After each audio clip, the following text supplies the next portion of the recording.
Hello, and welcome to League of Josh podcast. My name is Joshua, and I'm your host. This episode was recorded on June 29th, 2021. I'm joined today by Emma Krebs, the host of the Curious One podcast.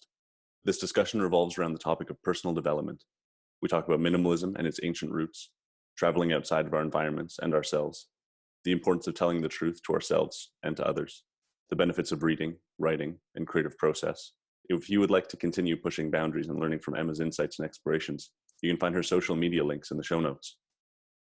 I hope that this conversation encourages you to be curious. Enjoy. Hello, everyone. Today I'm joined by Emma Krebs. Emma is the host of the Curious One podcast, where she delves into interesting topics with a diverse array of guests, covering a plethora of topics, including but not limited to relationships, reading, minimalism, business, and travel. She approaches each discussion as a critical thinker and does a sublime job at interacting with her guests to develop an informative, organic conversation. Emma, thanks a lot for agreeing to talk to me today. I appreciate it. It is, first off, it's an honor to be on here. That was the best intro I've ever heard of myself. Couldn't have done that.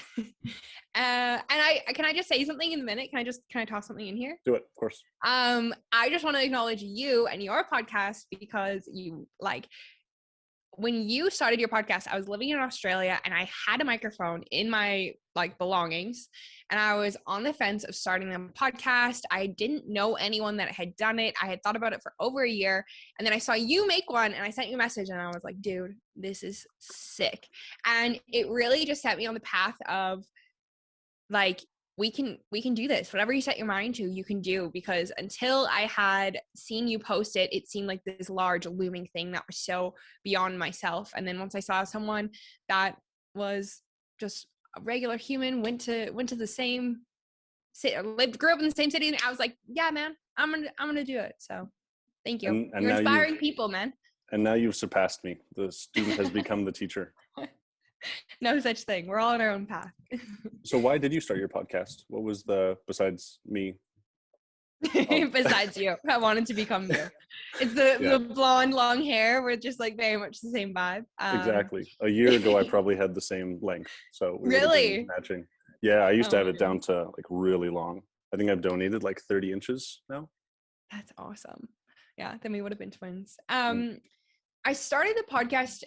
I'd wanted to do it for so long, and I had resonated with podcasts. It's kind of what set me on my journey, was the minimalist podcast. I talk about it all the time. And so I kind of wanted to enter that space, and I didn't really know how. And I often found myself trying to have deeper or more meaningful conversations with people in spaces that just weren't appropriate. So I'd be asking my coworker her childhood traumas on a retail floor, or asking people what lights them up as I'm making their coffee as a barista, and people would get annoyed because they're in a rush. And so I wanted a space to not only have deeper conversations, but I'm also I'm super curious about things, and I'm the type of person that has 100 tabs open. I'm always reading a different book about different things and listening to podcasts. And so it's another reason I did it is it's an excuse to interview these people that I just find fascinating, or I'm curious about, or explore a topic more in depth that I'm more curious about. And so that's kind of the gist of why I created the podcast. How do you think it's evolved over time? Ooh, good question. Right off the cuff, my first response is myself. Thank you. You're welcome. I feel as though I've changed a lot in a non-cliche way, just meaning I found at the beginning I was trying to have these difficult or these more in-depth conversations, and what I was coming to find was the questions I was asking my guests I had never asked myself, and I was afraid to ask myself. So through, I think a huge part of that was just life and external things that were happening at the time too. But I think the podcast really forced me to level up. I began to become friends with people that I met through the podcast, that just, you are who you surround yourself with, and they were just super vulnerable or open or whatever you want to do it. And so it really forced me to begin to try and level up myself as well. And I think as well, how has it evolved? I think I'm getting more clear on the things that really light me up and the topics that I'm more passionate about speaking about. If that kind of answered your question. Yeah, of course. What would those be? Honestly, you did such a good job in the intro with those topics. I love learning about minimalism and like intentionality, spirituality, business. I find very interesting, even though like I don't have a business, and manifestation and like law of attraction, as wooey as it is, I truly believe that your thoughts create your reality. And so I just hope that me sharing people's journeys that are like a representation of that, of a manifestation of their dreams, I can maybe get someone to begin thinking about like what does their dream life look like, or I don't know, whatever it is that lights them up in a way. I've been trying to think lately more and more about what pulls people towards different things, and one of those things for you seems to be minimalism. And what was the thing that pulled you toward that? I okay, so my journey kind of exposed to that was I watched the minimalist documentary. It's called Minimalism, and I just thought it was fascinating how people were living alternatively, so taking it even outside of minimalism. And as I really explored that and explored people kind of like in that space that speak a lot about it, such as the minimalists or like Colin Wright, people like that, I just loved how they were challenging the status quo. And they were talking about minimalism, but yet like their relationships were different. They had like different alternative relationships, or just their careers were different. And so at the end of the day, though, minimalism seemed to kind of break things down and kind of be like the underlying kind of commonality amongst these different topics in a way. And so I just love the intentionality behind things. Like I believe that like I try and create an intentional life. I'm intentional with my time, my energy. And so just like my things. And so when I began learning about these things, I ended up going to Australia, and I just did an experiment of just traveling with just a carry-on. So like I booked a one-way ticket and I was moving to Australia, but I tried to just keep my items to like just a carry-on bag.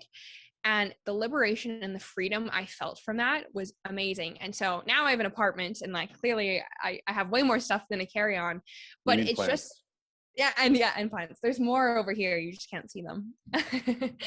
So it's just, I guess, the intentionality behind it, and like I just try and keep that throughout my life now with physical items or relationships that I bring into my life.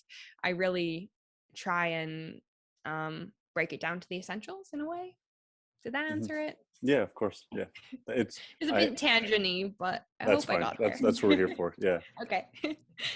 It's the Indian caste system I found really interesting, in the same vein as minimalism. As you get higher up in the caste system, you become higher and higher to the potentiation of enlightenment. And something that you have to do to attain enlightenment in some perspective, I guess, is to have more than you actually need. And only once you get to that point, then can you attain enlightenment. So it's kind of this process in which you go from essentially you're just very poor, or you're a slave wage, or you're a wage slave, or actually a slave. And then over time, through different reincarnations, you level up and level up and level up through this karmic debt. And over time, you get to a point where you enter into a life in which you're very affluent, or you're born into an affluent family. And from there, you can attain enlightenment. But a big part of enlightenment is the realization that you don't need the things that are around you materialistically. And the root idea of Buddhism would be that suffering comes from desire, or desire is the root of suffering. And so I always found that so interesting with minimalism, is that the people that tend to undergo the philosophy of minimalism tend to accumulate so many things, and only once they've accumulated them and realize that the desire for more things is the root of their suffering, is that's when they break away. And that's the proverbial Buddhist enlightenment. That's what was happening. Like I worked in retail. I worked at like Aritzia, and so it was very much about like it's a whole culture. And so I was like in the thick of it. And yeah, that was the thing. I had a lot of money at the time. I don't have that much money now. And I was buying all these clothes and things like that. And just even just these little things of like my appearance, I just put so much value in that. And then once I started to like let go of these items and realizing that, yeah, my joy isn't found in those. My joy is found in experiences, especially with the people I love, or like coffee. I love coffee. And just really letting go of that. It's so crazy. Or something that I always think about is the minimalists always say this is like, I have a lot of like childhood memories and things like that, or like trinkets and things from my childhood, and I find that's the hardest thing sometimes to let go of. And they always say like the memories are in the memories, not in the things. And so it's almost just like it's like, as much as I'm like, oh, okay, I'm a minimalist, whatever, it's a constant reevaluation, and like it's constantly going through things again, and just also questioning like, why am I holding on to this so much, or why is it so hard to let go of? And yeah, I don't know if that kind of took us off course, but I completely agree with what you said. I think that was beautiful. In the last summer, my friend Nathan Paisley, I was on his farm on Victoria Island, and the whole weekend he'd been drinking from this beautiful turquoise mug, and his grandfather or his great grandfather had made this mug by hand. Wow. And it had these unbelievable carvings, and it was all written in old Germanic, and it was just gorgeous. And as I was leaving, he came up to me and said, "Hey, do you want this mug?" And I told him no. It's like, dude, get away from me. And I just started laughing. Like, there's no way that I'm taking that mug. And the way that he saw it was that if he develops too much attachment to something, I think that's the implicit assumption from his, it was that if he develops too much attachment, then that's something that can in turn inflict suffering on him at some point. So when he develops too much attachment to something, he just gives it away. Wow. Yeah. Or he'll do some type of grand gesture where he'll just kind of get rid of the thing, as to say, I am my being and myself, and as I am myself, I don't need to have this thing outside of me to ascribe being to me. And so that was very intense for me. And after I got home, I messaged him and said, hey, I would love to take that mug from you the next time I see you, if that's something that you still want. But it was very interesting in the moment, because I was kind of like, man, you're going to do this to me right now? I do not want your great grandfather's hand carved beautiful German mug. There's also, I could go a different route with that. Like point of should I go there? I was a counter. Like sometimes we put, and I know that your friend didn't, and I know you would appreciate this, but like this is another point that I find so interesting in minimalism. It's like, we say someone was to pass away, like your grandma was to pass away, and she has this apartment or house full of items, and then when she passes away, we like inherit all of these items. But at the end of the day, like, I think we hang on to them. And I'm saying this because this is what I've done in the past. And I often hang on to things because I feel obliged to. And at the end of the day, the items are really weighing me down, whether it's financially or just more energetically and psychologically, of just knowing that they're there, and like, oh man, I haven't sat on my grandma's chair for a while. I should really do that. And so it's really just, that's been another thing, is it's just so freeing and liberating. Because also too, at the same time, you don't feel that guilt. Like, I love my grandma or whoever it may be. And as I said, the memory isn't in all of her items. Her memories are like here. So yeah, I think there's something definitely to that. And we have this consumeristic culture that it's just more, which doesn't help as well. Where do you think that guilt comes from? Oh, guilt is something I really struggle with. Are you talking me specifically or just in general? I think it's like society, we put that on each other. What do you think? The idea of guilt? Yeah, like what did you mean with the question? Do you mean me specifically, or society? Like, why do we feel this guilt in general? Both. We can start with society and then go to you. Okay. In one of my podcast episodes, it's our mutual guest, Mike. He brought up the idea, and Dea, my friend Dea, they were talking about toxic femininity. And that's something I love to talk about as well, of just like, we often talk about this like toxic masculinity in our society, but I do find there is like this toxic feminine of like the guilt and the shame. And I'm still exploring that myself, and it's something I definitely struggle with. And for myself personally, I don't know where this guilt comes from. I'm trying to suss it out. That's probably my biggest challenge at the moment, if I'm going to be completely honest. But yeah, I don't know. I feel a lot of pressure and guilt and like this shame. And we were talking before even about like cancel culture from our society and the media. So I don't know. It's difficult to express your ideas and really hash out your true thoughts on something out of fear of being canceled often, or shamed, or shame on you, like you should feel bad, when sometimes we're just trying to navigate who we are. Okay, that's such an interesting jump, because there might be a difference between fear and guilt, and that's the way that I see it. But I do think that you're onto Ooh. something there with the idea of cancel culture, actually conflating those two concepts into one, where you're guilty of having an idea because of your fear for the repercussions from the broader society. Mm-hmm. That's often what I feel. I'm curious about the fear. Oh, the fear. That was the connection, the fear. Yeah. And it's like, how do we find out who we are when like I found out who I am most times by messing up and making mistakes, and being able to have a safe space with no judgment to just hash out my thoughts, then rant, whatever it might be, try on different hats of who I am and my opinion and see what resonates. But I feel as though in a whole, we don't necessarily have that space. Right. There's a line that I used in my last introduction for Tyler's podcast, where at the end of it I say that we need to have the opportunities to say important ideas poorly, lest we say nothing at all, or lest we say nothing of importance at all. I love it. I Yeah, love it's it. fun. I said all my praise prior to us recording about you and like providing this space for people and doing a similar thing, and seeming, I don't want to put words in your mouth, having a similar intention with your podcast as well. Mm-hmm.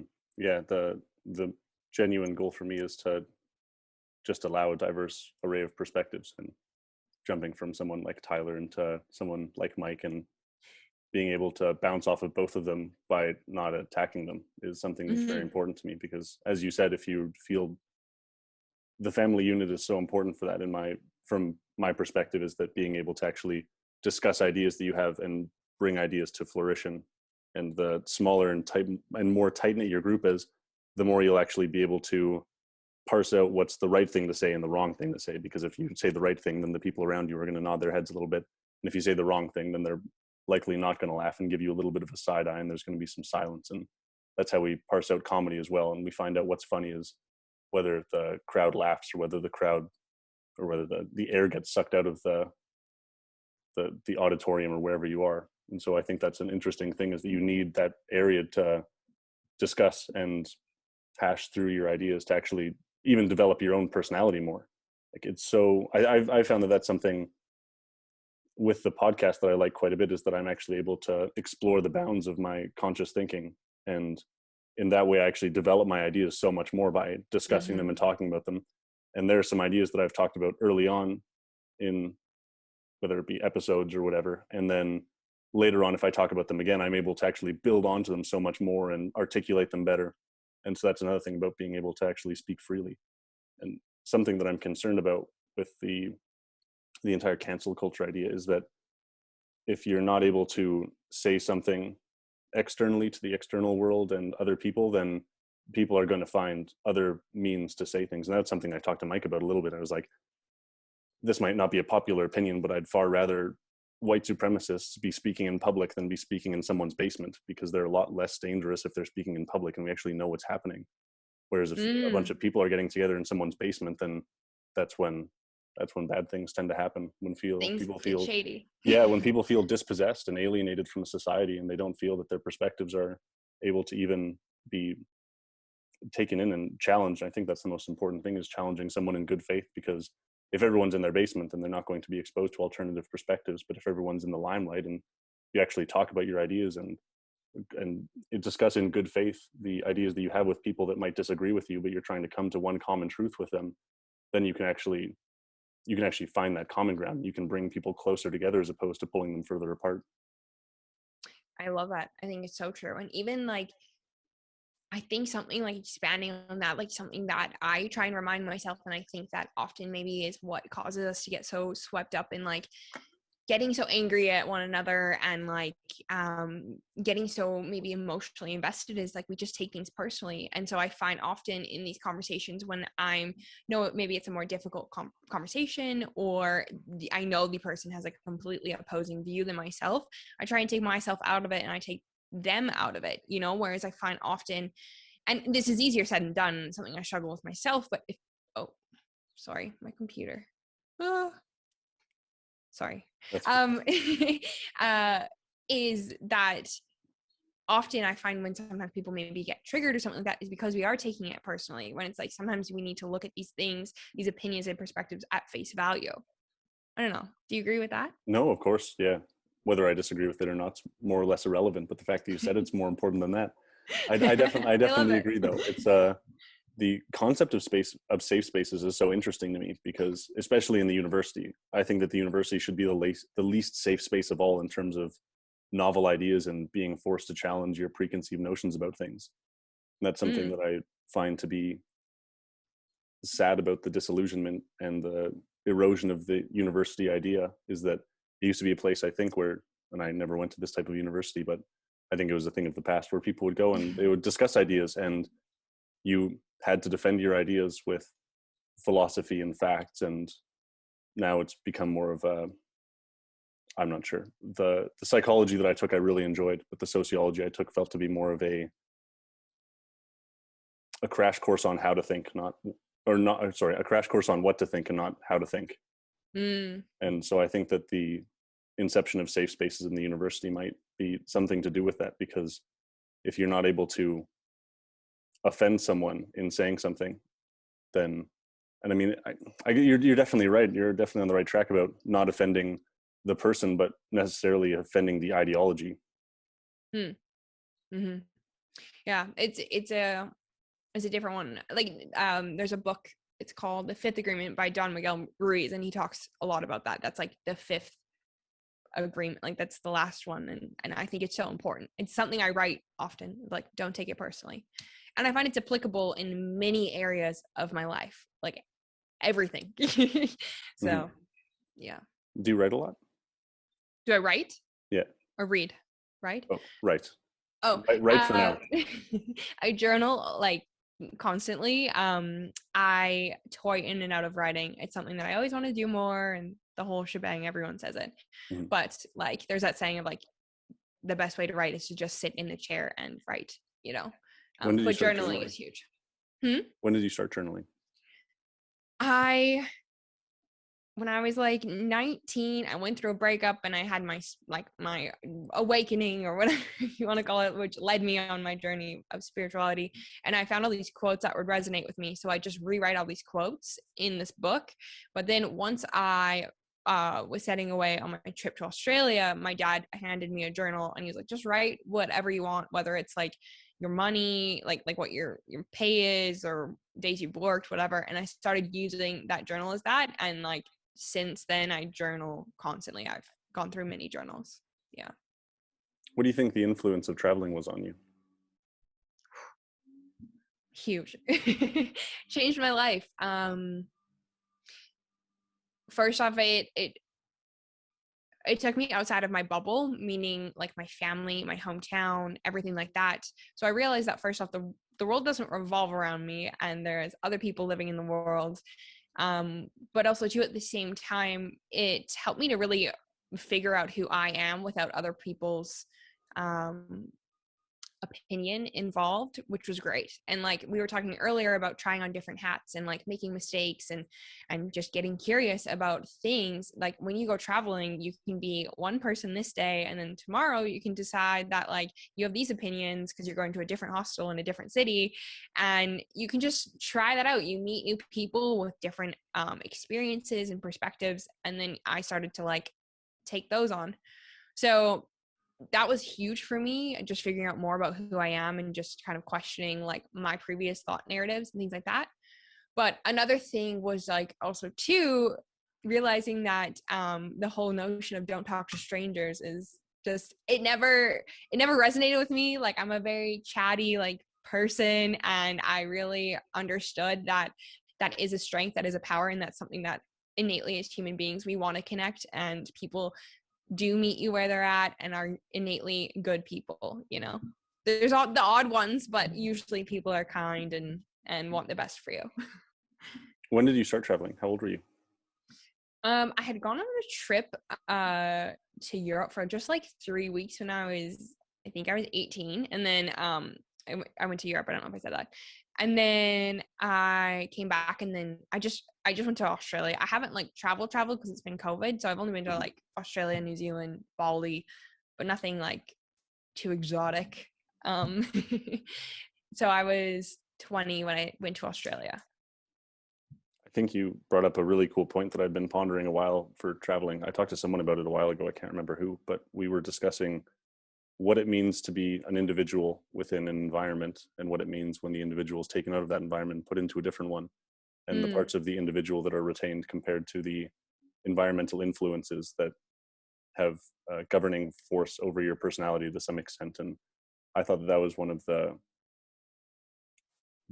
both a great burden and also a great potential life changer of traveling, is that if you leave your environment and you're not around the people that influence you to be who you are, because you have family that's going to expect to see you in some light, and you're going to have friends that expect to see you in another light, and then when you go and travel somewhere else, you're more or less a little bit lost at first because you don't have the people influencing you, and you're not at that point forced to negotiate your personality with other people, and you, as you said, you get to choose your own personality. And in that sense, you're actually able to solidify it over time as long as you're able to keep up a consistent personality. Mm-hmm. I completely agree. And I don't know about you, and I'd be curious your perspective about that, of just like, yeah, since I have gone traveling, I do feel as though I'm very adaptable to certain situations, and like I'm very empathetic, and I think that is a strength. But like, yeah, I do know more about myself. So even no matter what space I enter, I kind of know more about who I am. Whereas once I went traveling, at first I understood how much external people and situations did impact how I showed up. You know, I was able to just be like, who is Emma? No makeup, just like whoever she is. Like, do you know what I mean? Like, how do I want to be? And yeah, traveling was huge for that. How do you think? How do I word the question back to you? I'm just gonna say it back to you. Like, how do you think? Do you think you feel more secure in who you are? And I know this is probably like such an obvious question, but since you were exposed to all these different environments. Yeah, I think that I'm able to be a chameleon in a lot of environments. If there are people in a group, I know that I can, for the most part, get them to like me. And something that I realized, something that I realized more and more while traveling was that I was actually able to leverage that to the extent that I was able to choose who I got to like me.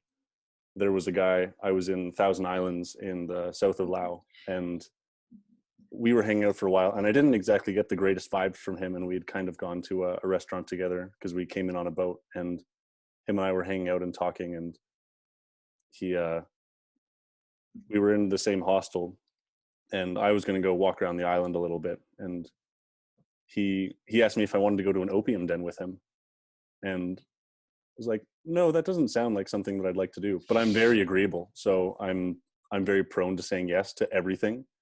And the more that I was able to actually develop a relationship with myself, I was able to understand that I didn't have to be in a position where everyone liked me, and I was willing to put myself out for other people to like me. And so I was able to both accept that chameleon-like aspect of myself where I could have people like me.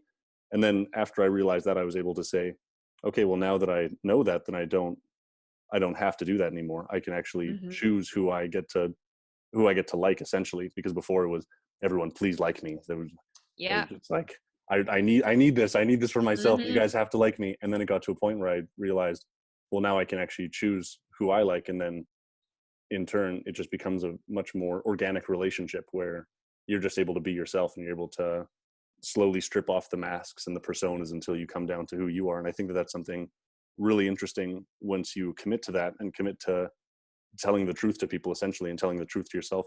There's this quote by Francis Bacon that I really like, and it's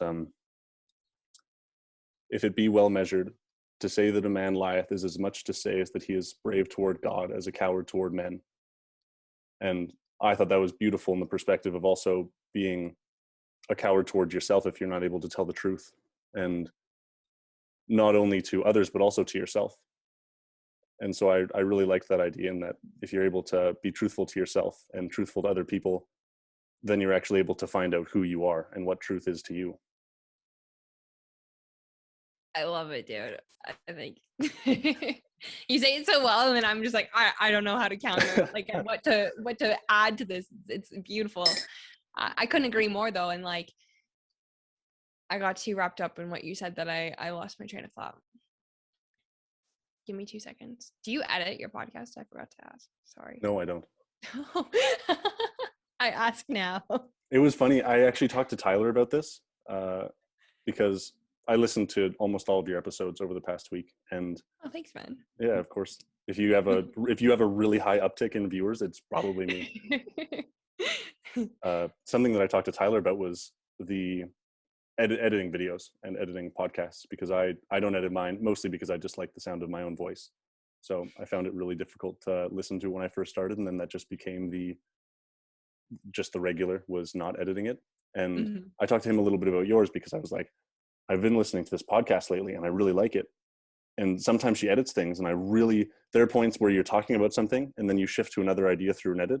And I really want to know what's in the middle there, because I love watching as a conversation evolves and the different forms that it takes over times, and how ideas come to switch it. Yeah, exactly. It's like watching a flower bloom, but it's like watching a flower be one pod. And something to do with conversation is you watch a flower as it's a pod, and then the next thing you know, like it's green in its pod, and then the next thing you know, it's this big, beautiful red hibiscus flower.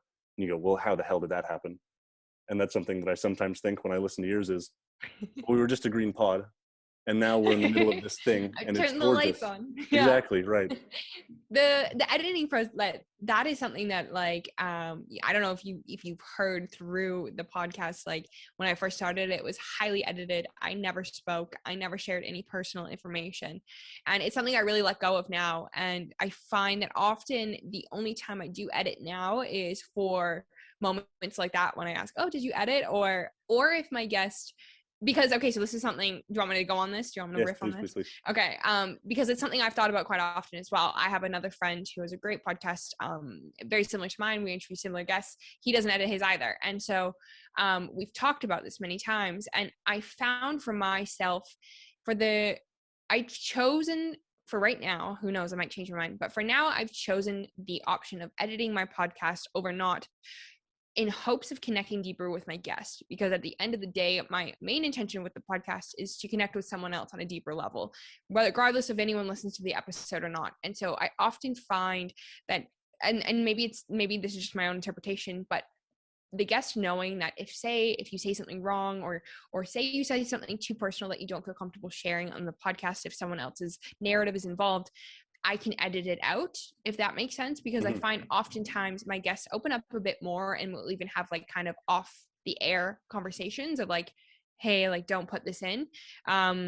But yeah, I do think that there is so much strength, and there is so much positive to just keeping the conversation whole, organic, and hearing the evolution. So I try to keep it to a minimum now, but yeah, took me a while to get to that point.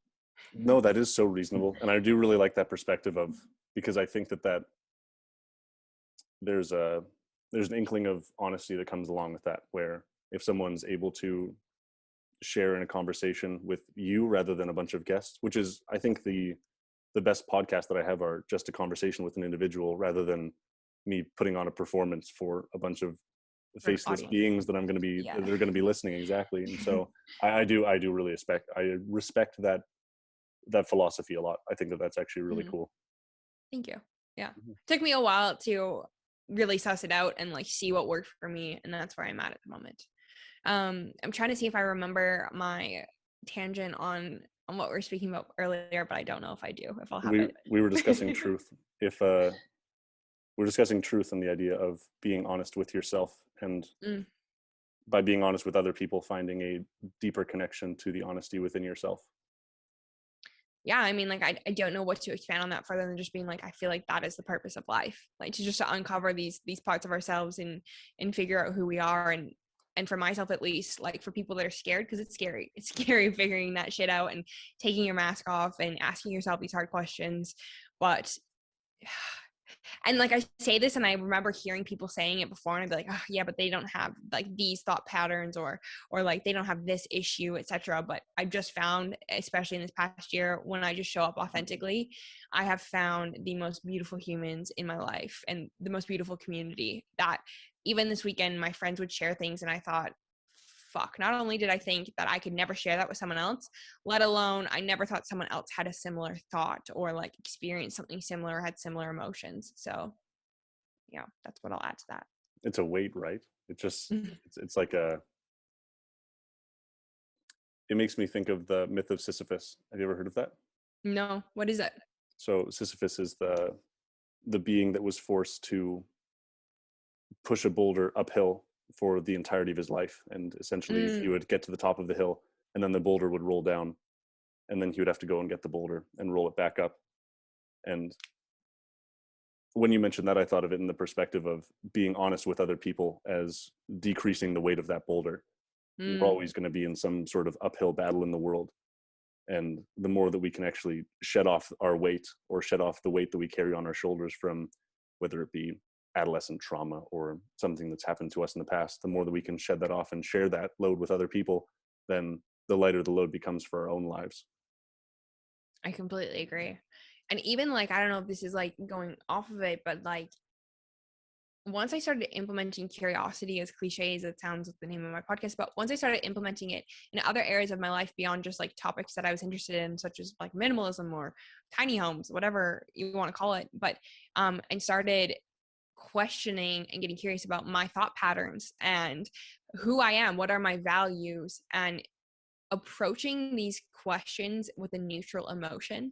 So like no judgment, because I find that curiosity is like a neutral thing. And that's why I love it, because it's like, it's not good nor bad. Like when I'm curious about something, I don't have a hidden agenda. I'm not trying to like ask you something and then be like, well, did you think about this? It's like, I play devil's advocate because I want to know your idea further, not because I have an agenda I want to push.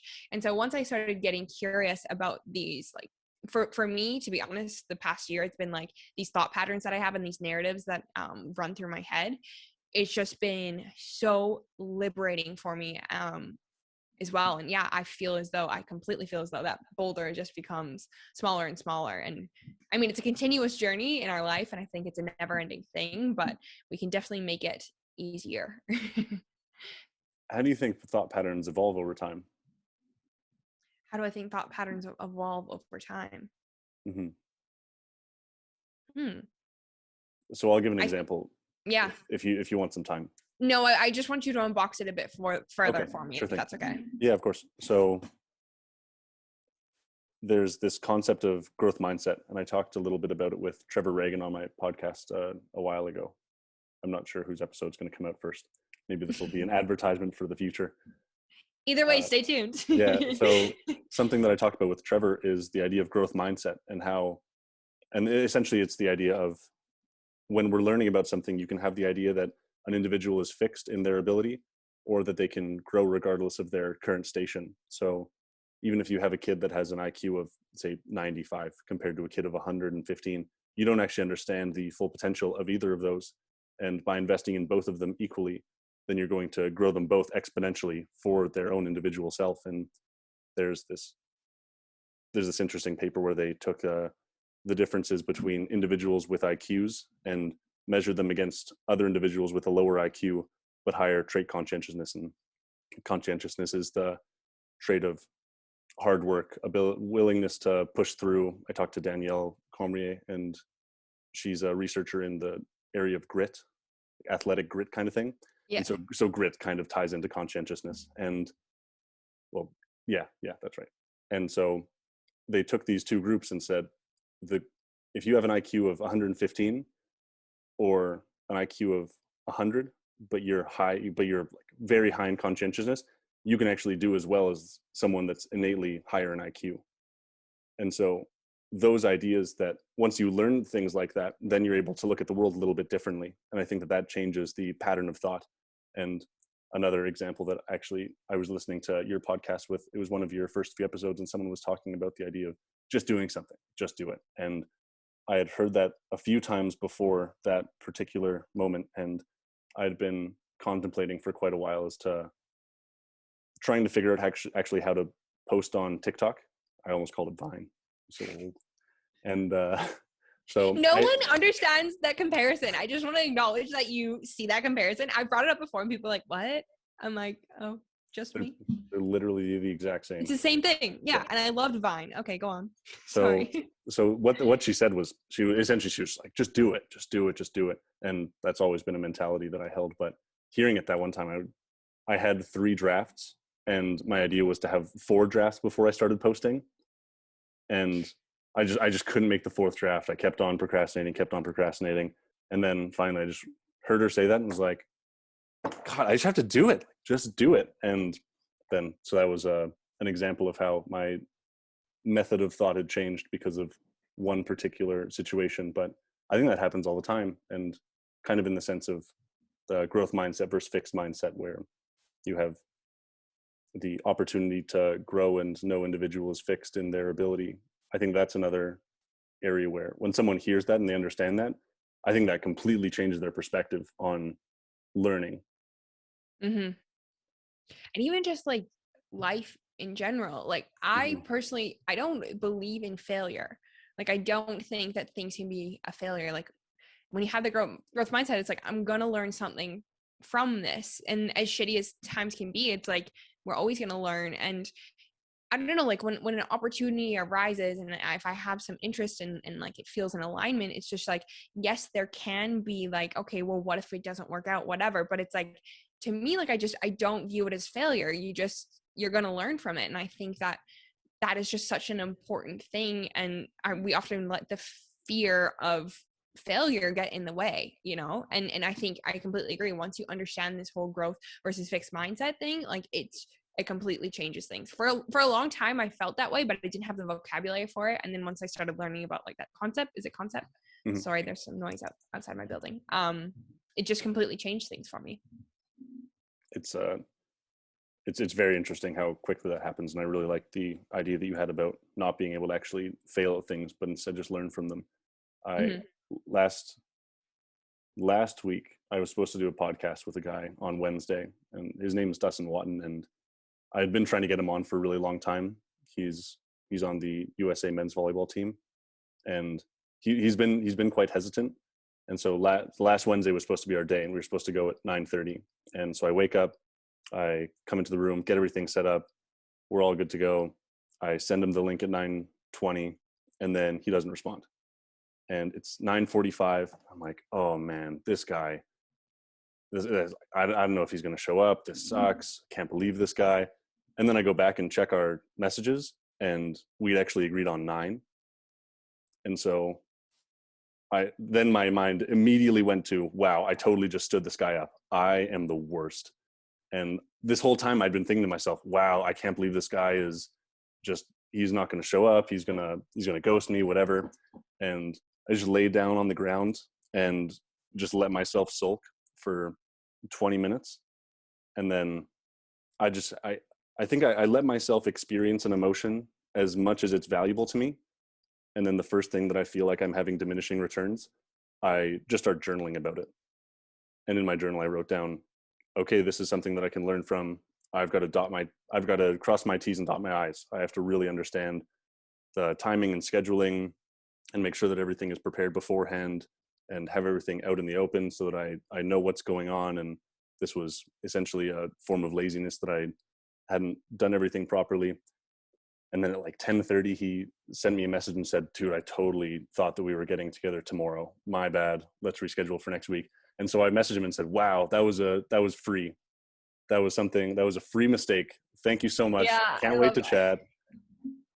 But it was interesting that, and I think that's also a kind of Buddhist concept. I did a lecture a while ago on, it's called Ego is the Ally. And it talks about how actually understanding how we learn is really important. And I kind of approach it from a bunch of different perspectives. But at the end, I psychoanalyze this painting called the Wheel of Yama, or the Wheel of Samsara. And it's the wheel of time, the wheel of death. And one of the things that I touch on is the idea of the descent into hell in religion is often associated with a descent into some kind of depression or anxiety. And often the point at which we hit rock bottom, and this is something that I was actually trying to figure out while I was writing this, and I'm still trying to figure it out, is whether rock bottom is mentally constructed by ourselves, whether there's actually a place where we hit where there's no way that we can descend any further, or whether we hit a place and decide to ourselves, this is it.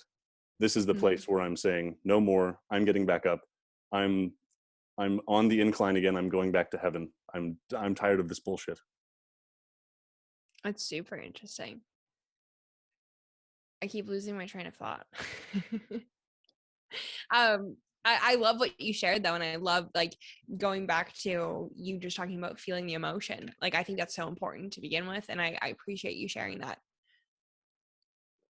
Yeah, I really do think like there's even too in like those mistakes that we make, there's an opportunity to just like connect and be human again. You know what I mean? Like even that guy reaching out to you and be like, man, I'm so sorry. Like he's just expressing he's human. We all make mistakes. And I love the notion of, what did you say? It was a free mistake. Yeah. And like we're all human. We all fuck up. And sorry, I keep swearing. I hope that's okay. No. Yeah, you can say whatever you like. Okay. And it I don't know, I just find that often like even we hear about people's mistakes, you think about the most successful people, we always want to digest what was their mistake so we don't make them and things like that, and there's just so much value in learning about them. I read Mastery by Robert Greene lately, and something that I on my really list. Is it? It's really It's very good. Yeah. Something that I liked was just the exploration of the development of the people that he covers, because it's essentially a biographical / psychological book where he follows people that have made huge leaps and bounds of success and attained mastery. And then he looks at these individuals and compiles the commonalities between their stories. And something common between them is this consistent up and down. And there's always failure involved. And none of these people have shot to the top of success without any vicissitude or negative experiences in their lives. It's normally actually rife with negative experiences, and those are the things that actually drive them. And a lot of the acquisition of mastery is predicated on one's ability to experience negativity in their lives and experience hell in some sense. You hit your rock bottom and then you get back up and do the exact same thing over and over again. Or not the exact same thing, but you learn from it. That's insanity, but yes. Right. Yes. No, I completely agree. And like, that's the whole idea, I guess, of like meditation is just like sitting in that discomfort and just, you know, and maybe not attaching labels to it. Easier said than done. But yeah, like life isn't always easy breezy. And that's something I think for myself too, that I'm trying to suss out of, just like, there's always going to be problems. And so it's not a matter of like overcoming, oh, once I get this problem, I'll be fine. Once I overcome this problem, it's learning how to like navigate those problems. And also too, like, I find that success is interpreted, like how you define success is going to might be completely different than how I define success. So I don't think that there's one specific way, but in the past conversations I've had on my podcast or in my life, I've had conversations with people that I view as very successful. And I often find that hearing about their success story is that what I've learned is there's no such thing as an overnight success, you know, and you see these people and like their business is kicking off. And I just interviewed these people that own this like clothing company called Stacks. And they were like, yeah, we're growing insane amounts at the moment. But he was like, it took me 8 years to get here. I was $80,000 in debt before I got to this point, you know, but I had been looking at them. I'd been following them for like 2 to 3 years now. And I was like, yeah, you guys just like totally kicked off easy breezy. But it's so interesting to peel back the layers and see that like, nah, it wasn't that simple, you know? I listened to that episode. I really liked how open and honest he was about the difficulties that he found in starting the business. And I think that that's something I think it helps people a lot to know that they're not alone. And a part of that being, like you said, nobody's an overnight success. And so to hear about people struggling, whether that be economically or in terms of mental health, I think that's something that's very cool about a lot of athletes sharing their experiences with mental health, is that younger people are able to go, oh, this is kind of normal. I'm not totally alone in this. Like when I was quite young, I went through this big bout of depression and just had absolutely no idea what it was. And in that way, I don't think I was able to get out of it for a really long time, because I just had no idea. I just didn't know what was really going on. It was just that I was super tired all the time. And I thought I was just growing, which eventually I did, but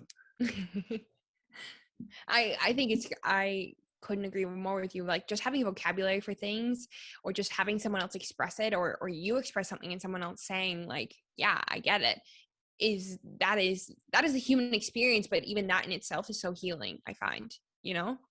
I totally agree. That was me with attachment styles. Once I had like once I had the vocabulary for how I was feeling, I was like, okay, there isn't something wrong with me. I mean, there's areas for me to improve and grow and heal, but I'm not insane, or like I just couldn't figure out why I was feeling these ways, if that makes sense. So yeah. I would totally combine that with Gary Goodman love languages, where, Yes. and I think that also ties into what we were talking about earlier with the thought patterns. In once you understand things a little bit better and have definitions for things and a general understanding of how they work, it actually helps you to create efficiency in your life. Once I understood my love languages a lot better, that made me understand, number one, how I interacted with people. And then I tried to kind of expand my other love languages so that I could experience those as well. And then really dive into the ones that I knew were the most important to me. And then I was also able to observe others and realize what their love languages were. And that was just through how they acted implicitly. And so people that would randomly give gifts or something. I was like, oh, you're a gifter. Oh, geez. Oh, gosh. And then you occasionally get them something. And I found that really fun. Yeah, because it's like, say like your love language was gift giving and mine is like words of affirmation, and you kept giving me gifts. I'm like, what the hell? Like, Josh, why doesn't Josh love me? Like, he never tells me how he feels. But it's like understanding that, like, that's what happened with me and my partner. Like, I often am always like, I love you, like things like that, and I'm very words of affirmation, whereas his is for sure acts of service. And I have to sometimes like re-collaborate and be like, whoa, let me just witness all the love that he just shared with me over however amount of time. And like that's the whole point. I think that's like the foundation of this thing, is like the more you learn about yourself, the more you like, it just goes down to like not necessarily minimalism, but just like once you become curious about yourself and you know who you are. I feel like that's been kind of like a theme in this. It's like no matter what your external environment is, you feel like secure in yourself, or like what we're talking about now, it helps you navigate relationships better, it helps you build your life in a better, more fulfilling way. Yeah, I think it's very important for sure. How would you define being successful in the guise of curiosity? In the eyes of curiosity. In the guise of curiosity. I guess both of those work. Can you define guys for me? That's a good question. GUISE. The essentially the realm. Yeah. That would maybe I'll redefine it that way, or re-ask it that way. How would you define success in the realm of curiosity? So when you're being curious, how do you put the star on yourself that says you've been successful in an exploration? I say two things off the top of my head. Is I'm going to go back to what I said before, not taking things personally. So removing yourself from it, whether it's previous knowledge you have on the topic or just like your own identity and things like that. And then having an open mind when you are curious, and allowing, like saying maybe what I thought before or how I identified before could totally be disrupted by this. And also two, I would say courage, when you have the courage to ask the more difficult conversations. Because I often find when I'm curious about something, I can ask all the surface conversations and it gets to those questions I have. And I'm like, oh God, now I'm going to start asking this person like their thoughts on death and like maybe just the more touchy things that I'm even a bit nervous to ask. So those would be like how I would define success within curiosity. How do you adopt? So on the first one, how do you adopt the idea of questioning your preconceived belief? I've found that that's to be especially hard when discussing with people, because I think a lot of the time people, so there are these axioms of belief, and essentially an axiom is I would describe it visually as the pillar that holds up the foundation, or it's the foundation that you've actually built yourself on. So you could say that one of the axioms of science is the theory of evolution. And the majority of science is based that this theory actually exists and it works. And so if we end up pulling that, then a lot of scientific thought actually collapses underneath the weight of the inability to hold itself up under the now vanished foundation. And so how have you cultivated a perspective where you're actually able to be curious and ask questions that you're essentially preparing yourself to, over time, erode the things that you once believed? And so the point that I'm making with the axioms is that a lot of the times I think people put the axiom that they are correct in things above the axiom that they potentially could be wrong about things. So maybe you could say that one axiom would be the belief in the scientific method, that you put all the hypotheses out there and you weigh all of the variables, and as time goes on, you're able to eliminate the potential hypotheses that aren't confirmed by all of the different inputs that you put into it. And then this axiom of being correct in something is, I think, what people fall into when they start to ascribe to some type of ideology where they believe something exists, and even if they are confronted by evidence of the contrary, they're still able to hold on to that thing. And I think I think that's the difference between those two. Mm-hmm. I feel like there's like almost two parts to it. Is that, so if we're going to look at it, I'm trying to think of which would be better to start it. Okay, so let's go on the axiom of, why don't you think that you're right about everything, and approach every single question that you do approach with that preconceived notion of blindfold correctness? I think, and as cliche as it is, but I think cliches are cliches for a reason. Like, the more you know, the more, what is the saying? Like, the more you know, the more you like know that you don't know anything. Or what is it? Why can't I think of it? Right, it's the Socratic paradox. Is that what it is? All that I know is that I do not know. Exactly. Right. The more that you know about something, the more that you understand how little you know about everything. Literally, and that's how I feel about life. Like, but and so I think just acknowledging that is so powerful. And like, even me sitting here and like you talking about using words that go over my head and things like that, I'm just gonna acknowledge, I'm gonna put my ego aside and just try not to get embarrassed and just be like, dude, I need you to reword that. Can you unbox it for me? And I think that's huge. Just really like not taking things personally, and just being honest and just acknowledging that, like, yeah, I don't know everything. If that kind of answers that part of it, for sure. So now how do you approach it from the, I would say, scientific perspective, where using that, threatening your foundation? Yeah, exactly. Yeah, it's a scary thing. I will acknowledge that.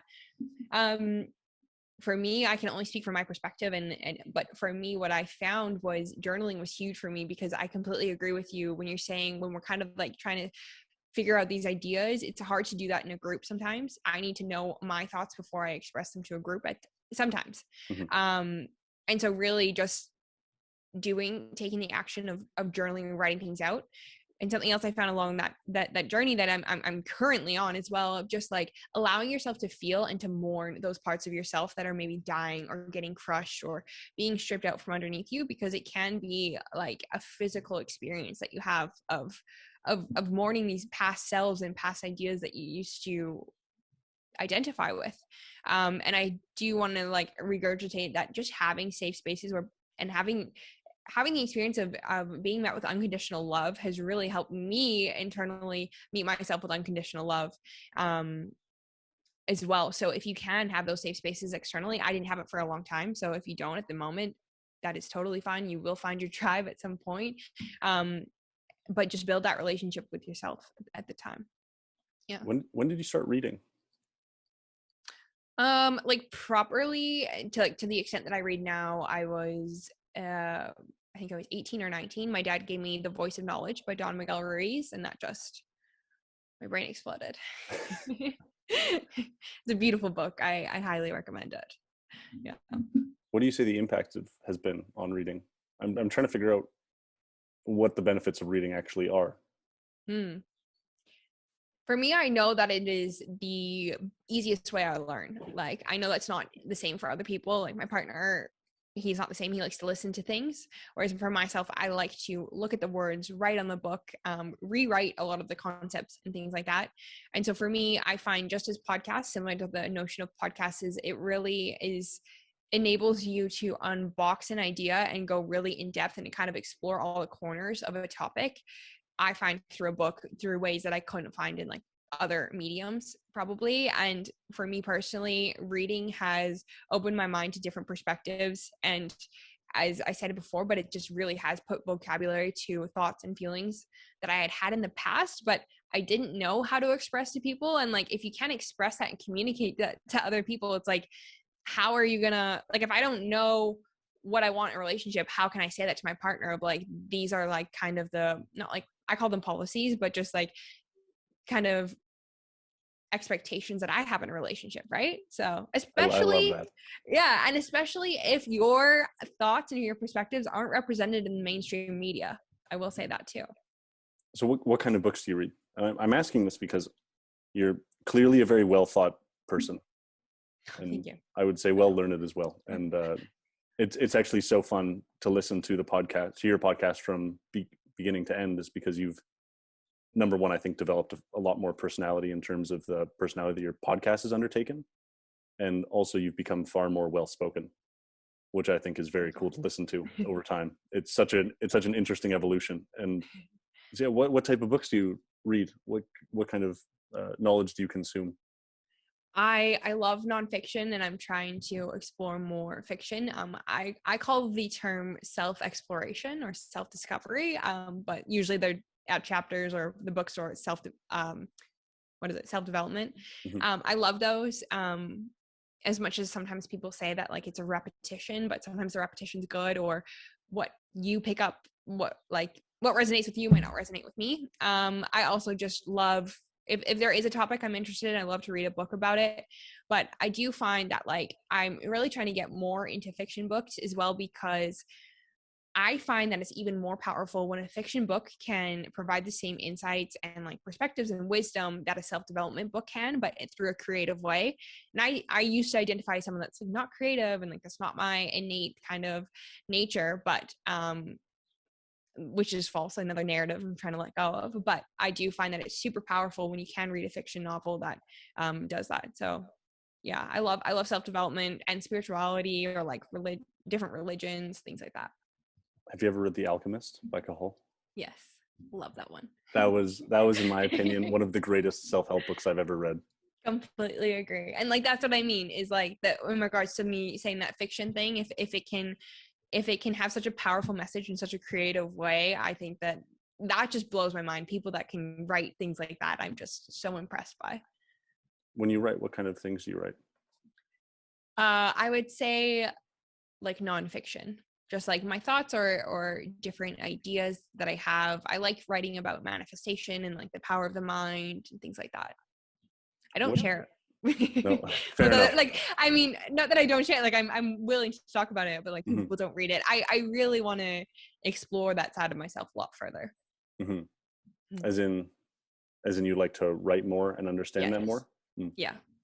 And see how far I can take it and really see what I can create. What is your creative process?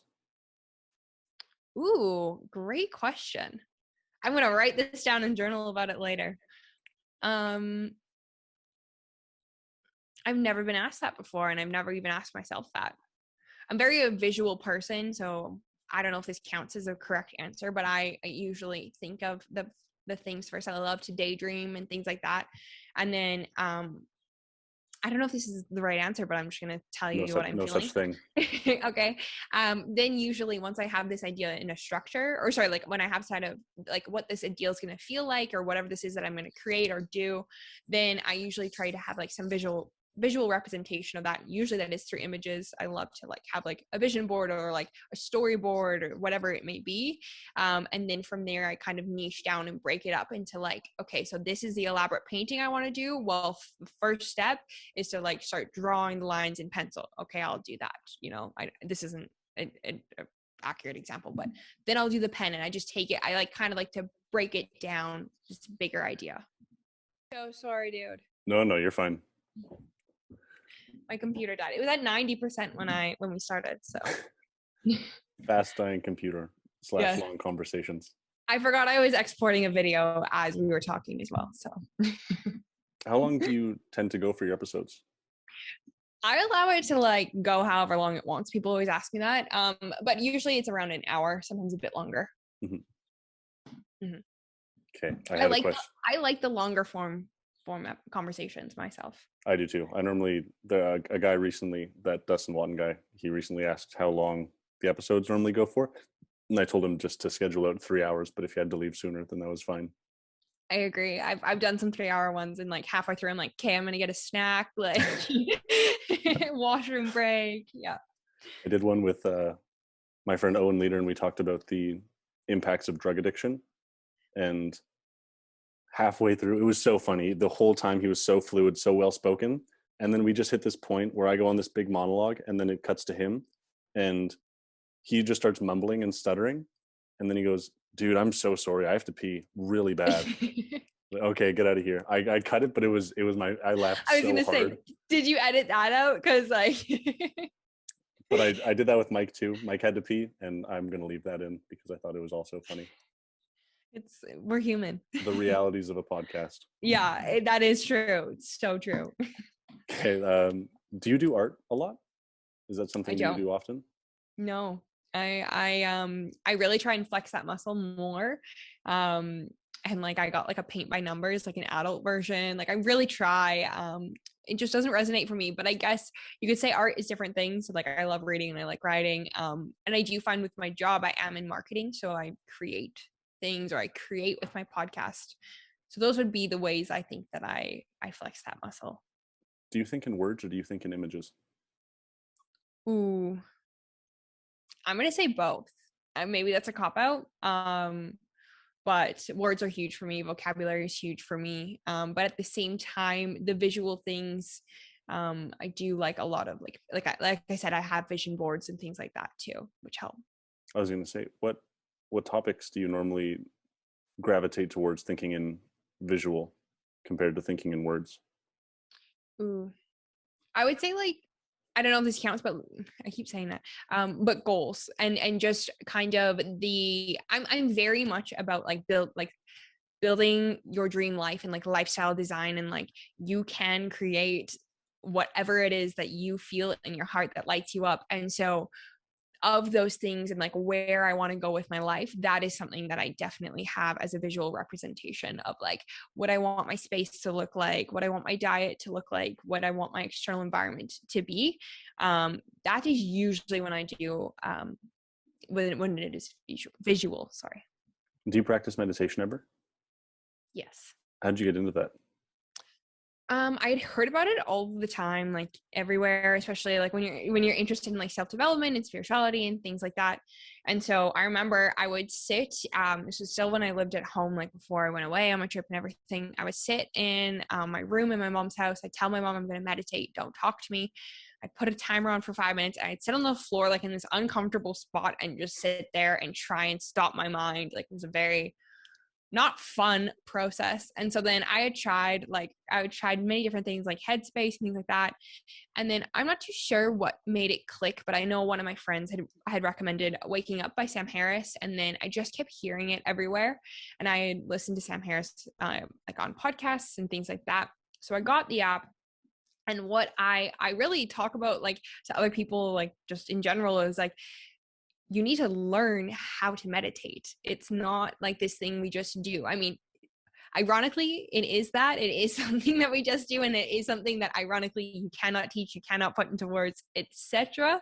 But I did find maybe just learning more about how our brain works and just kind of validating these feelings or these worries that we have maybe when we first begin meditating such really helped. So he has like a 50-day thing you can do through his app. And so I started with that. And then now I just meditate daily, just kind of on my own, whatever I'm resonating with. Sometimes it's guided, sometimes it's not. There's this really fun Buddhist parable that I like a lot. And so this king was trying to find out how to meditate, and nobody could properly teach him how to meditate. They kept on trying to tell him to slow his mind and stop his mind and focus on breathing and all of these other things. And finally he heard word that there was a bodhisattva hermit in the mountains. And so he went to seek this bodhisattva, and he finds him in this cave, and he goes over to him and says, "Hello, I'd like you to teach me how to meditate." And the bodhisattva is looking at him, and then he closes his eyes and he sits there for 4 hours, and the king sits there for 4 hours watching him, waiting.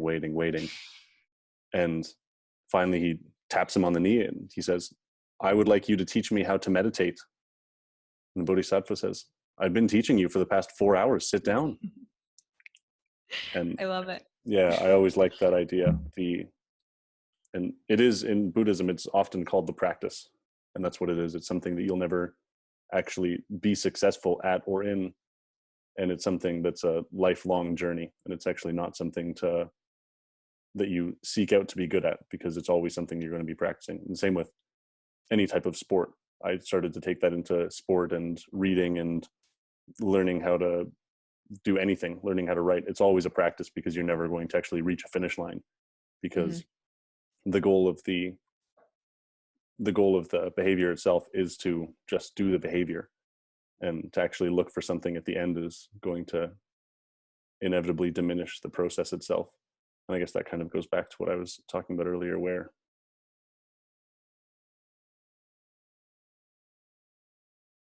I was talking about something earlier, but I've forgotten it. I'm trying to think of the connection. I would prompt you, but I can't read your mind. Yeah, it seems as though you can, but apparently not. No, I completely agree. It's like working out. You don't just like do it one day and you get to a certain strength level and you're like, cool, I'm done. I hit my goal. It's like every day it's a new day, you know?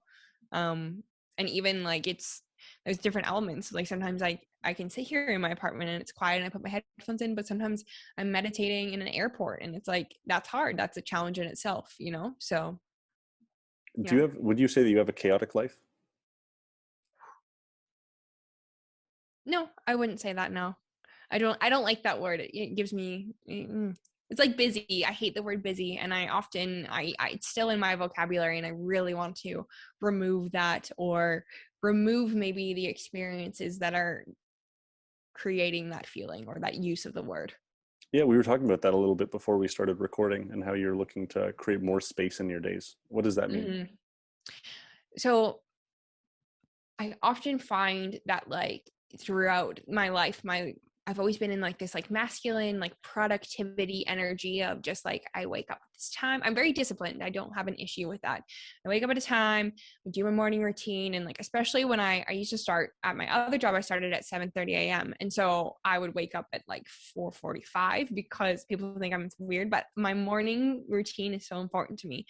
But it turned into this like experience of like I'd wake up, I'd make my coffee, I'd read my book, and then I'd meditate, and it was like so regimented. And so I just never liked that. First off, I never liked this rushing, and just I don't feel in a good frequency, which I think is another huge thing, which is a whole tangent in itself. And so I want to continue to build a life where I have the space in my day to just, as cliche as it is, just be. So say I'm walking down the street and I see this road, I'm like, oh wow, that's cool. And I have the freedom to go down there and just, I guess, I don't know. I'm still trying to figure out and navigate how to express what I mean by like provide more space in my day, but I just mean like moments of just being, of just not doing anything, of just sitting and drinking my coffee, and I don't need to be reading or on my phone or like learning something new. I find that productivity is very praised in our society, whereas I really believe that rest is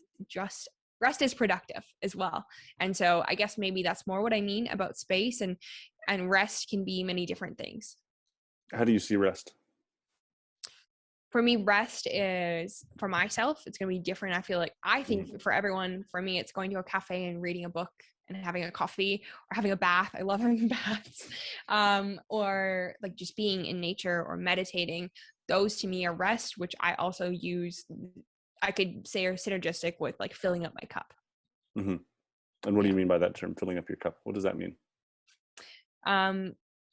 You can never pour from an empty cup. And so doing these things that fulfill us, that light us up, that make us feel just that feeling that you can't put into words are so important. And trying to implement those practices throughout our day, I think, is super valuable. And oftentimes, I know for myself, I struggle with this of like, oh, I feel obliged to do X, Y, Z, or someone texts me and they want to hang out. And I know that I really just want to be alone. And this comes more to like, once you know more about yourself and get curious about yourself, you kind of, like you said, when that man asked you to go to the opium cafe or whatever, like, you know, what that means. And so I lost where I was going with that.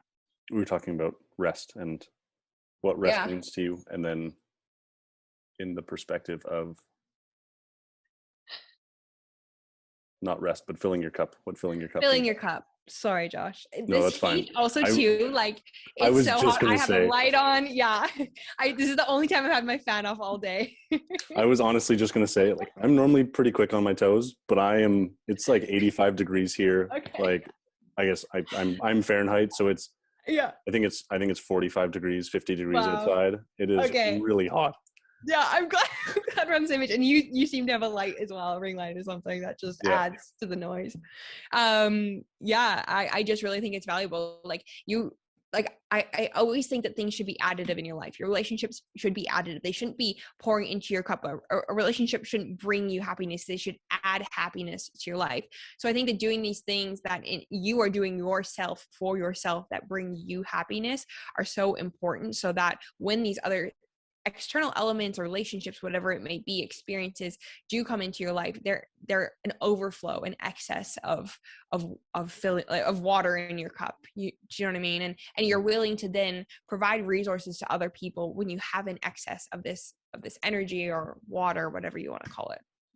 That's something I've thought about a lot in the perspective of relationships, in that the best relationships that I see, or the most successful ones that I see, are ones where people actually join with their cups full.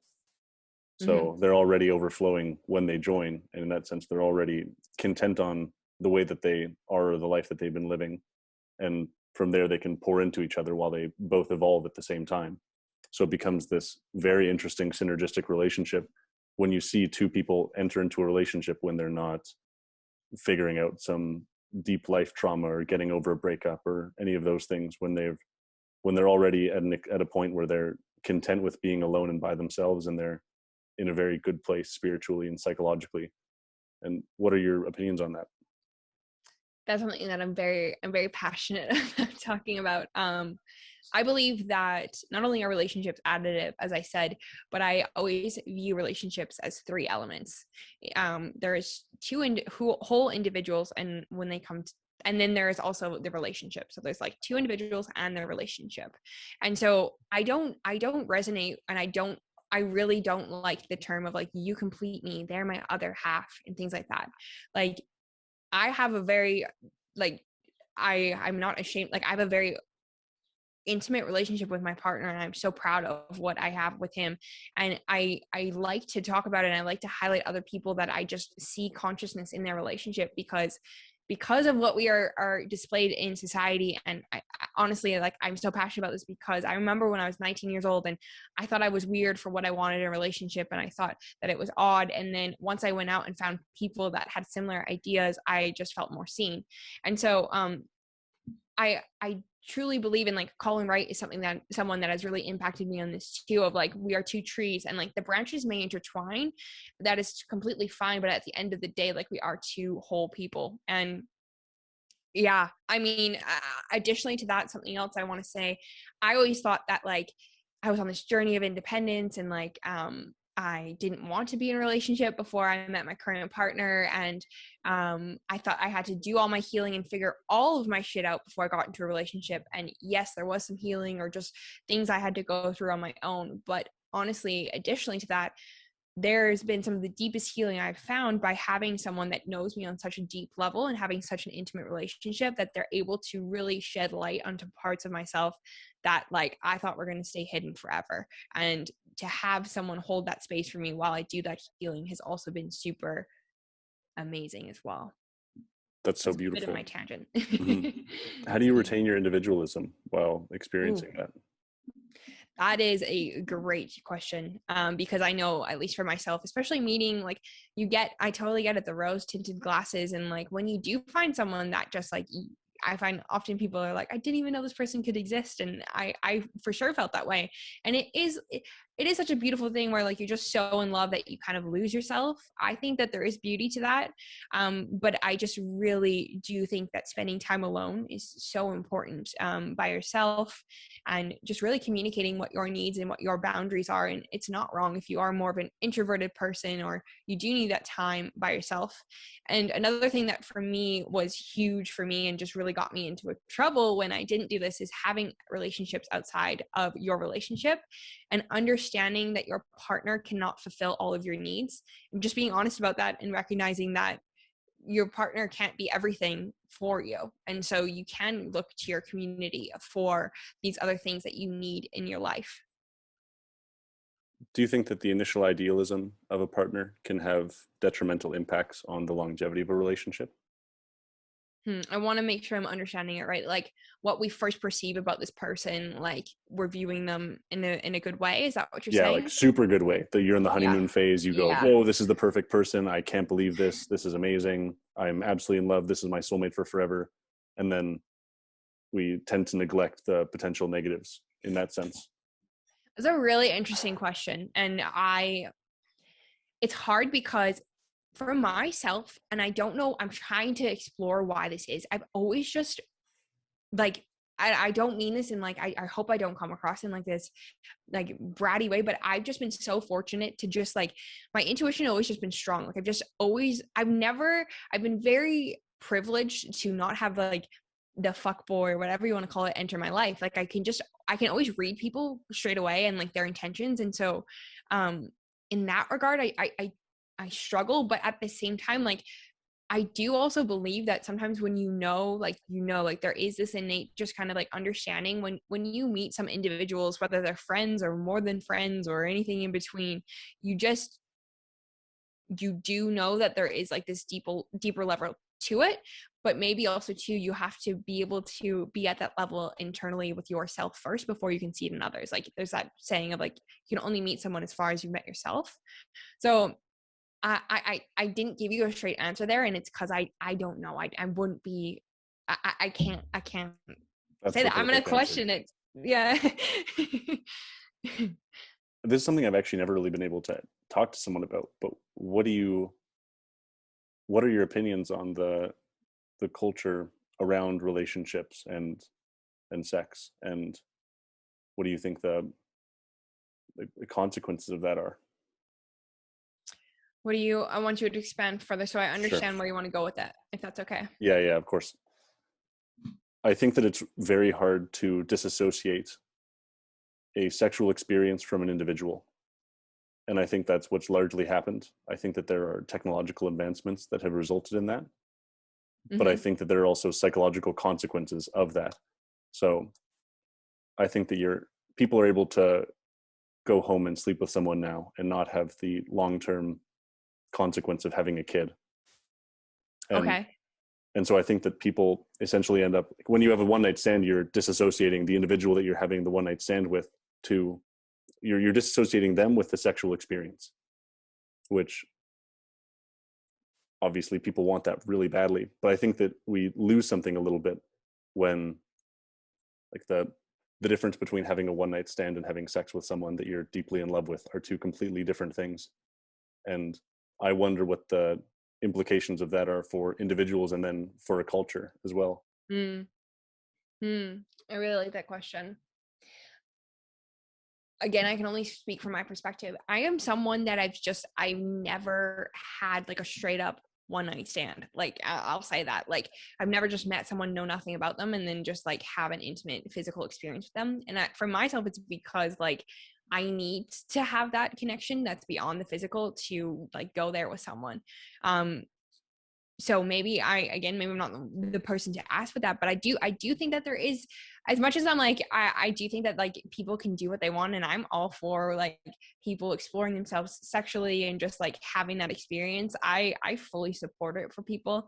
But if I'm going to be completely vulnerable, like the experiences that I do have in like such a loving relationship, like on a physical level, I think to myself often of like, man, like what I'm experiencing in this physical moment, I know that it's like not that many people experience it, so that I do wish that somehow I could show people how to experience that, but like I can't. Do you know what I mean? They have to experience it themselves. So I think that maybe me talking about maybe just more the concepts and more the intellectual aspects of the relationship, because that's really helped it manifest in such a physical, like such a beautiful way physically. Maybe that can help people as well. But I will just vouch that it is a completely different experience, and like the physical can change and really get more beautiful over time. Like, I know that monotony is a thing in like long-term relationships, but I also think that once you know someone on such a deeper level, like when you experience that physically, like when you, if this is making sense, like it's such a powerful thing as well. Yeah. I think you touched on something that is directly associated, that is the vulnerability that you experience when you have a long-term partner, and being able to dig into your traumas and alleviate yourself from traumas with other people and dig through your inner psyche to understand what your hangups are in life and why you act certain ways towards certain things. And I think that a part of that in a relationship, and why physical intimacy gets better over time, is because you develop such a trusting relationship with the person, and you're actually able to come together as one person. No pun intended. Yeah. I always think of the Greek, so in Greek mythology, man and woman were at 1.1. So 2 legs, 4 arms, 2 faces. I actually think there were 3 faces, but they were cut down the middle and separated from each other because they were too powerful for the gods, and they were put into different places so that they couldn't come back together. And that's what the idea of a soulmate is. I think that was from Plato's Symposium, was the creation of man. And so that's what the idea of a soulmate is actually coming together and rejoining with someone and being able to be yourself with that person. I love that. I as we're expanding on this, I want to add in one more thing too, if that's okay, in regards to like, you know how I said earlier, like, oh, I don't know if this is my perspective. I want to just share more, a little bit around my perspective around sex and relationships, so people can maybe understand. For me, I was actually unlearning the opposite. I found throughout my life, I grew up in a very religious, like Christian environment with like my schooling and things like that. So I was always taught that like sex is bad, and like these urges that like humans feel were bad, and that one night stands shouldn't be a thing. So I guess from my life, I was always just trying to unlearn that. And then, but at the same time, I just didn't resonate with this whole one night stand narrative. But I did question, like, is that something I am interested in? So I want to add that to maybe people listening, like, that is also where I'm coming from with my perspective. Well put. It's funny, I'm on the opposite side. I was Really? vastly encouraged by the culture I was in to explore as many partners as I could. And then over time, I realized that it just didn't make me feel good. Can I ask a question on that? Yeah. Or I didn't mean to cut you off. No. Yeah. Go ahead. Do you think, was that because you were a male or because of other factors that you were like broadcasted that message? Both. Okay. I think it's a societal thing. I think. Yeah. So there are a ton of different reasons why the different mating selection in terms of males and females. Like, females look for something different than males look for, and like very, very different things. And I do think that it is built into males that you want to search for as many sexual partners as you can, and females are far more selective than males are. So it's essentially, males will sleep with whoever they can, and then females are the gatekeepers of sex. But I think that the technology of contraception and the pill are huge in the opening up of that field into females being able to just have sex without having long-term consequences. And I think that before that, it was a lopsided game in the sense that it was far more risky for a female to have a one-night stand than a male. And so I think that and that's kind of why I want to dive into this, because I feel like you're someone that I can actually have this conversation with, in that I don't think that there's been a conversation about sex in our culture, like a broad conversation that we really need to have to understand this, because the divorce rates are going up and single parent households are increasing exponentially over time. And there are all these other things. And I think that all of that is within a conversation that needs to be held at a societal level. Can I go back? Can I ask you another question on what we were just talking about? Because I think you also brought up a really interesting point. So before we jump to that, if we want, do you think that growing up in maybe a space that was more encouraging and you exploring your sexual liberties has helped you feel more comfortable in your sexuality and in your sexual expression? as like additional to you, like taking out the factor of you being a male, but maybe having the space to talk about these things and just it not be taboo?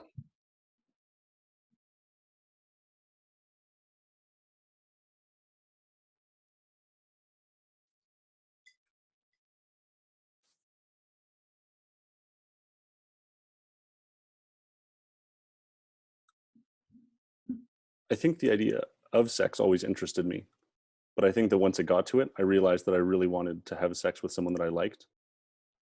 And so I don't think I was dissuaded from talking about things. I actually think that I'm able to talk about a lot of these things because like you said, that's actually a really good point. I think the culture of allowance to discuss these things enabled me to think more deeply about them. Mm-hmm.